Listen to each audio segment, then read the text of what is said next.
Viajando para dentro de si mesmos. A arte da pergunta gera pensadores brilhantes nas faculdades de medicina, direito, engenharia, pedagogia, mas ela deve ser iniciada na pré-escola. Depois de um ano da arte da exposição interrogada e dialogada, os alunos perdem o medo de se expressar, aprendem a discutir as ideias e se tornam grandes viajantes. Como assim? Aprendem a viajar para dentro de si mesmos. Aprendem a perguntar por que estão angustiados, ansiosos, irritados, solitários, amedrontados. Aprendem não apenas a questionar o mundo de fora, mas também a fazer uma mesa redonda com eles mesmos. Quando treino psicólogos para o atendimento clínico, sempre lhes falo sobre a grandeza dessa mesa redonda interior. Quem é capaz de fazer este autodiálogo reedita o filme do inconsciente mais rápida e eficientemente. Não basta um paciente fazer psicoterapia, ele tem de ser autor da sua história, tem de aprender a intervir em seu próprio mundo. Mas infelizmente, raras vezes as pessoas penetram em seu mundo, mesmo no meio médico. Quando o mundo nos abandona, a solidão é tolerável, mas quando nós mesmos nos abandonamos, a solidão é quase insuportável. A arte da pergunta faz parte da educação dos nossos sonhos. Ela transforma a sala de aula e a sala da nossa emoção num ambiente poético, agradável e inteligente. Ser contador de histórias. Objetivos desta técnica: desenvolver a criatividade, educar a emoção, estimular a sabedoria, expandir a capacidade de solução em situações de tensão, enriquecer a socialização. Educar é contar histórias. Contar histórias é transformar a vida na brincadeira mais séria da sociedade. A vida tem perdas e problemas, mas deve ser vivida com otimismo, esperança e alegria. Pais e professores devem dançar a valsa da vida como contadores de histórias. O mundo é sério e frio demais. As notícias diárias denunciam crimes, desgraças, mortes, infortúnios. Toda esta avalanche de notícias ruins é arquivada no mercado da memória, gerando cadeias de pensamentos que tornam a vida triste, ansiosa e sem entusiasmo.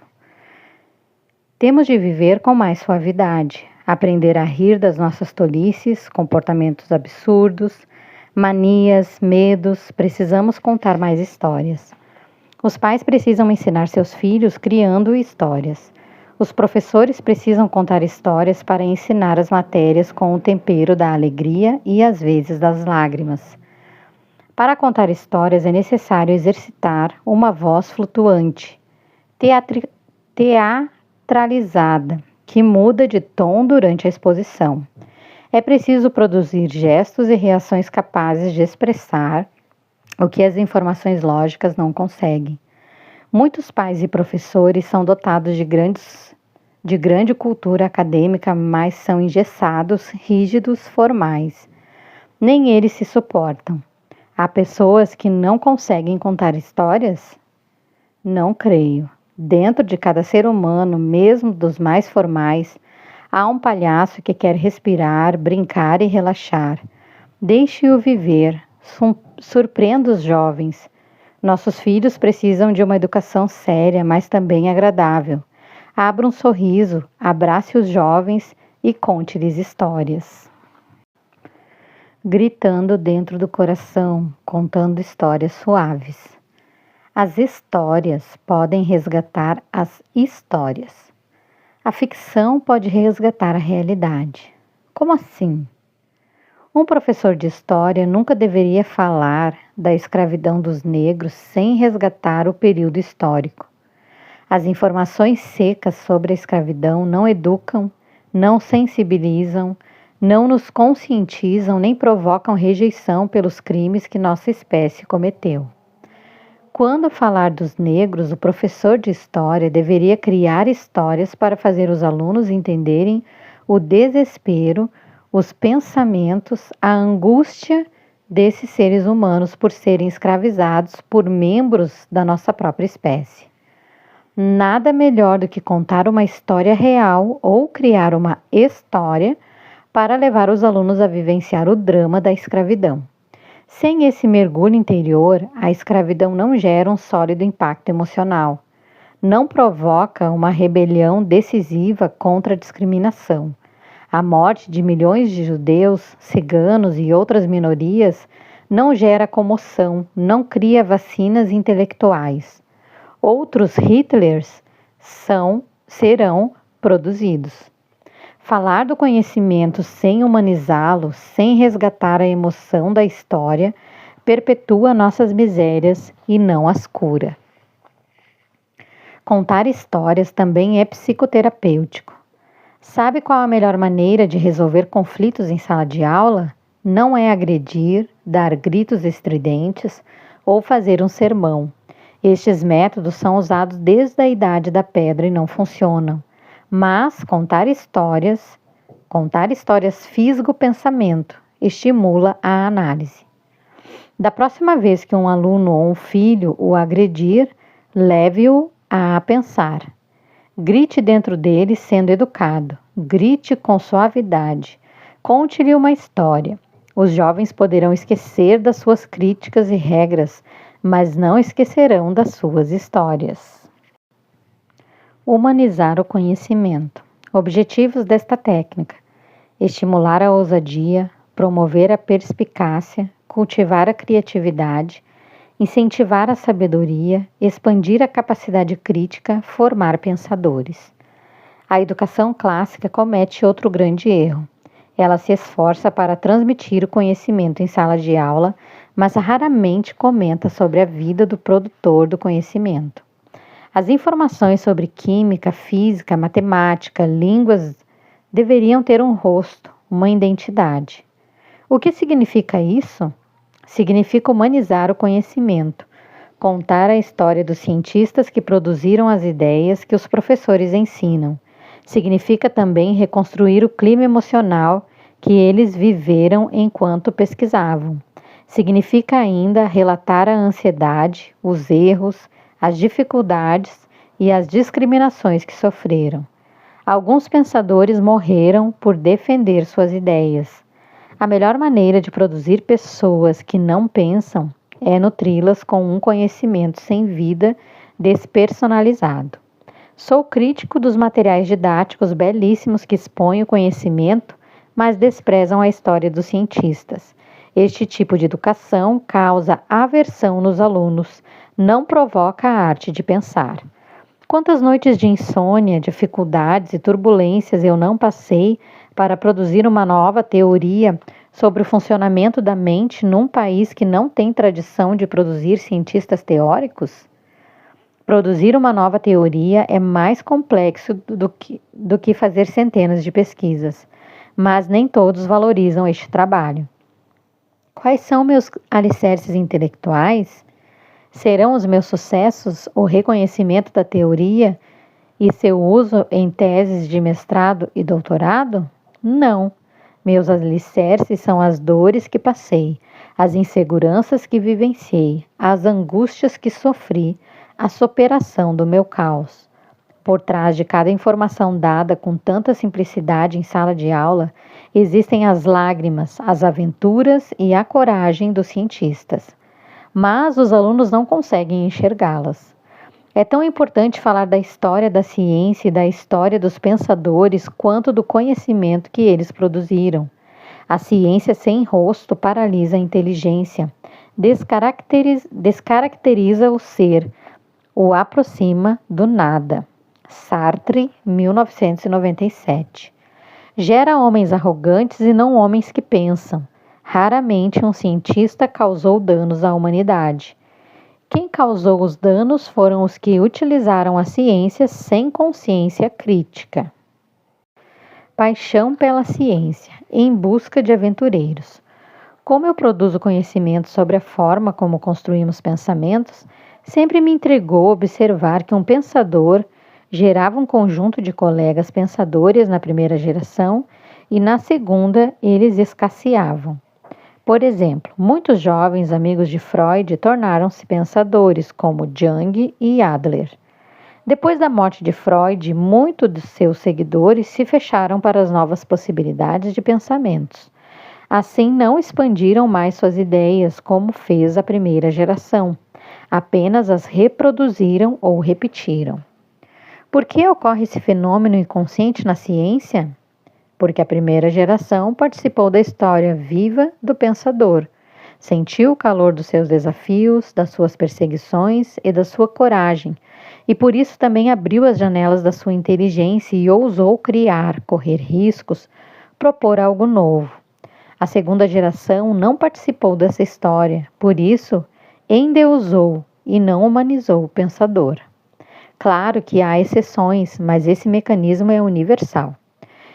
Esteve presente na filosofia, no direito, na física, no sistema político e até no meio dos líderes espirituais. Sabe quais são os piores inimigos de uma teoria e de uma ideologia? São seus defensores radicais. Há muito que falar sobre isso, mas não é o momento.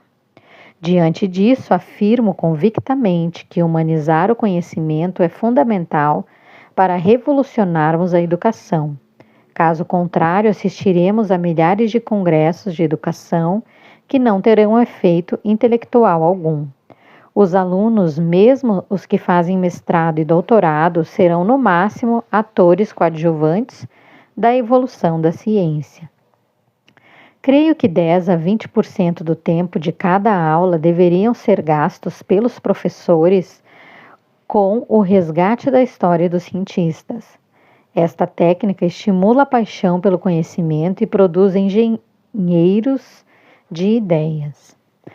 Os alunos sairão com um diploma na mão e uma paixão no coração. Serão aventureiros que enfrentarão e explorarão o mundo com maestria. Os jovens sairão do ensino médio e universitário desejando se espelhar em modelos de empreendedores, tais como cientistas, médicos, juristas, professores, enfim, os atores que transformam o mundo e não em modelos fotográficos e artistas que do dia para a noite ganham os holofotes da mídia. O conhecimento sem rosto e a indústria fantasiosa do entretenimento têm matado nossos verdadeiros heróis. Humanizar o professor, cruzar sua história. Objetivos desta técnica: desenvolver a socialização, estimular a afetividade, construir ponte produtiva nas relações sociais, estimular a sabedoria, superar conflitos, valorizar o ser. Antes do século XVI, a educação era normalmente feita por mestres que conviviam com os jovens. Estes se afastavam dos pais durante a adolescência, aprendiam a profissão de ferreiros, produtores de vinhos e etc. Muitos pagavam um preço emocional caríssimo, pois se isolavam dos pais dos 7 aos 14 anos, prejudicando a relação afetiva com eles. Quando a escola se difundiu, houve um grande salto emocional, pois além do ganho educacional que tinham nas escolas, as crianças retornavam todos os dias para o convívio com os pais. A afetividade entre eles cresceu. Pais abraçavam seus filhos diariamente. Palavras como chéri, querido, apareceram na França. Até a arquitetura das casas mudou. Surgiram os corredores laterais para os estranhos não invadirem o espaço íntimo da família.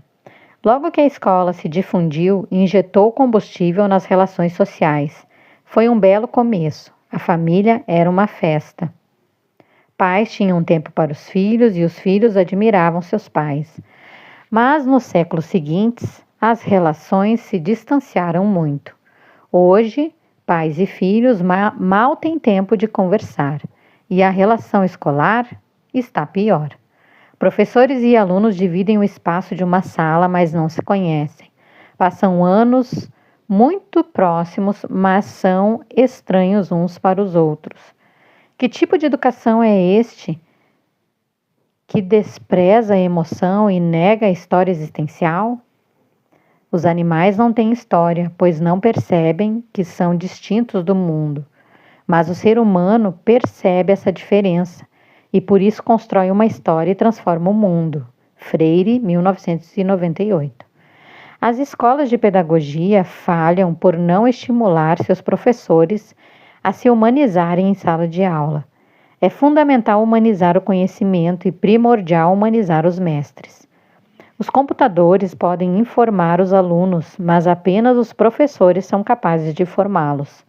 Somente eles podem estimular a criatividade, a superação de conflitos, o encanto pela existência, a educação para a paz, para o consumo, para o exercício dos direitos humanos. Caros professores, cada um de vocês tem uma fascinante história que contém lágrimas e alegrias, sonhos e frustrações. Contem essa história em pequenas doses para seus alunos durante o ano. Não se escondam atrás do giz ou da sua matéria. Caso contrário, os temas transversais responsáveis por educar para a vida, como a educação para a paz, para o consumo, para o trânsito, para a saúde, serão uma utopia. Estarão na lei, mas não no coração. A educação moderna está em crise porque não é humanizada. Separa o pensador do conhecimento, o professor da matéria, o aluno da escola, enfim, separa o sujeito do objeto. Ela tem gerado jovens lógicos que sabem lidar com números e máquinas, mas com dificuldades, conflitos, contradições e desafios. Por isso, raramente produz executivos e profissionais excelentes, pessoas que saem da mesmice e fazem a diferença. As notas baixas têm grande valor na escola da vida. Encontrem algumas janelas dentro da aula para falar por alguns minutos sobre os problemas, metas, fracassos e sucessos que tiveram na vida. O resultado? Vocês educarão a emoção. Os seus alunos irão amá-los. Vocês serão mestres inesquecíveis. Eles os identificarão com a matéria que vocês ensinam, terão apreço por suas aulas. Ouçam também seus alunos, penetrem no mundo deles. Descubram quem são. Um professor influencia mais a personalidade dos alunos pelo que é do que pelo que sabe. Caros pais, vocês também possuem uma brilhante história. Como já comentei no início deste livro, falem de si mesmos. Deixem seus filhos descobrirem seu mundo. A melhor maneira de prepará-los para a vida não é impor regras, fazer críticas, dar broncas, punir, mas falar dos seus sonhos, sucessos, inseguranças, falhas. Educadores fascinantes não são infalíveis. Ao contrário, reconhecem erros, mudam de opinião se forem convencidos e não enfiam as suas verdades garganta abaixo dos seus filhos e alunos. Estes comportamentos lúcidos são registrados de maneira excelente pelo fenômeno RAM, registro automático da memória, produzindo um jardim no mundo consciente e inconsciente dos jovens. Vejam este exemplo. Jesus Cristo não controlava ninguém, apenas expunha suas ideias e convidava as pessoas a refletirem, dizendo: quem tem sede, quem quiser me seguir. Ele instigava a arte de pensar. Os grandes pacificadores como Platão, Buda, Maomé, Gandhi queriam formar homens livres.